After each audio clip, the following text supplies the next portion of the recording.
Happy Canada Day, everyone. Canada turns 159 this year. The traditional Union Hockey League holds a one-day tournament on July 1st every year to celebrate the league's primary country and its players. Players in the tournament are not required to have been born in Canada, but are required to have Canadian citizenship. 8 team captains chosen by the league, usually the best 8 Canadian players, choose from the best in the league, as well as players drafted in the most recent draft. Players who immigrated to Canada and consider themselves permanently Canadian citizens are allowed to play and be chosen by the captains. The captain also acts as an on-ice coach, and the team name is simply their last name.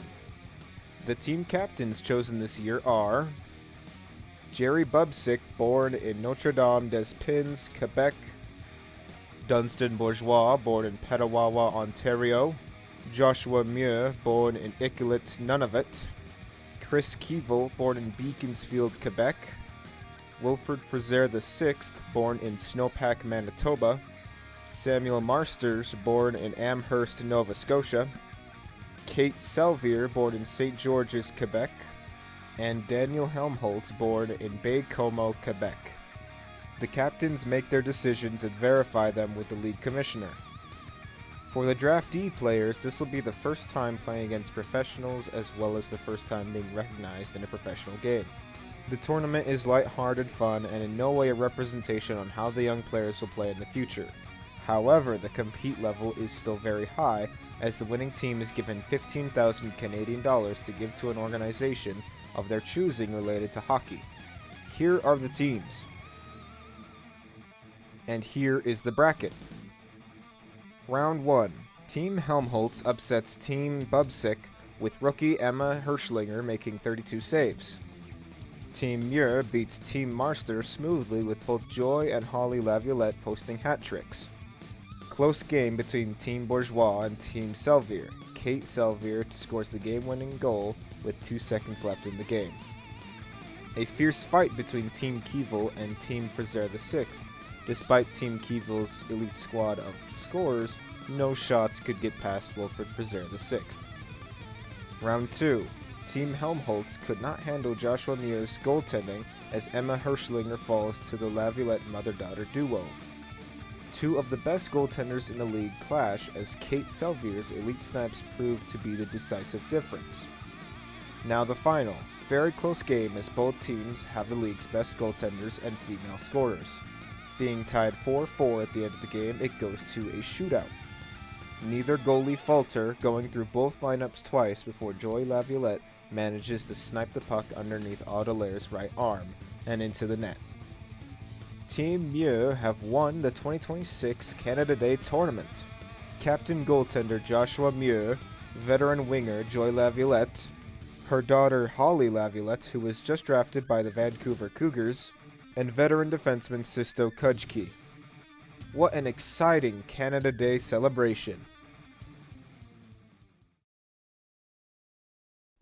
However, before anyone could go home, American players across the league, led by Jonathan Whittington and retired Hall of Famer Chad Goldsmith, have stepped forward as a way of protest, claiming they should be allowed to have their own Independence Day tournament, as well as be invited to play against the winner of the Canada Day tournament. League Commissioner Wilfred Fraser V thought for a moment and decided to make a bet. You bring forward your best American players of each position and we'll play a game. If you win, we will allow for an Independence Day tournament not only this year, but from every year onward. But if you lose, not only will no such thing be considered for the rest of time, Canadian players on American teams will be allowed to terminate their contracts and move to a Canadian team. Whittington hesitated for a moment, considering the changes the league would endure should they fail. Goldsmith, however, with the ego he has, immediately agreed. Many fans in the arena cheered, others gasped at the premise. So it was game on. Goldsmith stood behind the America bench with the players he chose. Jonathan Whittington as team captain and center, Jeremy Greatyear as the winger, Tucker Cavalier for defense, and none other than Scott Sterling between the pipes. Wilfred Fraser V stood behind his bench, but he would not be coaching. he decided not to bring the best Canada has to offer, but simply place in Team Muir, who had won the Canada Day tournament minutes prior.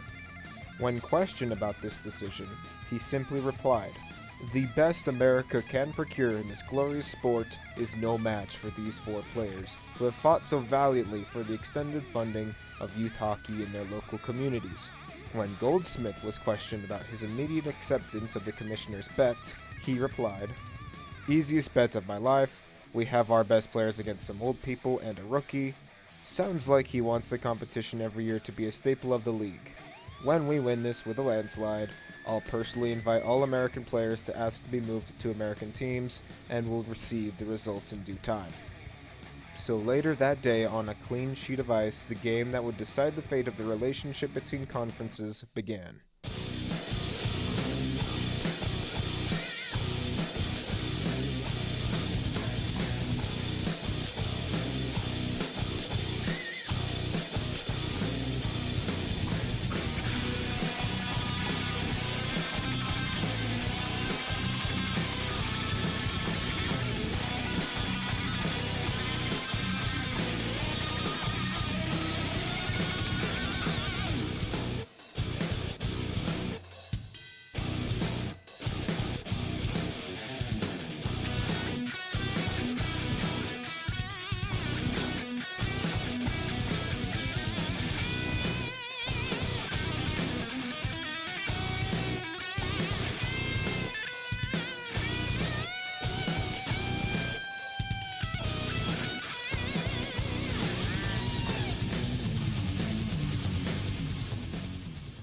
It was the most one-sided game since the Ottawa Canucks beat the Washington Patriots 23-0 in 1985. Team Muir absolutely murdered Team Whittington 13-0 in a 15-minute game. After the game, during a team interview, Joy Laviolette expressed the pride she has for her country and stated it was a goal for every province and territory within Canada's Great Domain. Once the news had spread across the entire league, many American team general managers got calls from Canadian players asking to have their contract reconsidered. This is when this moment in history was dubbed the Maple Leaf Forever Agreement.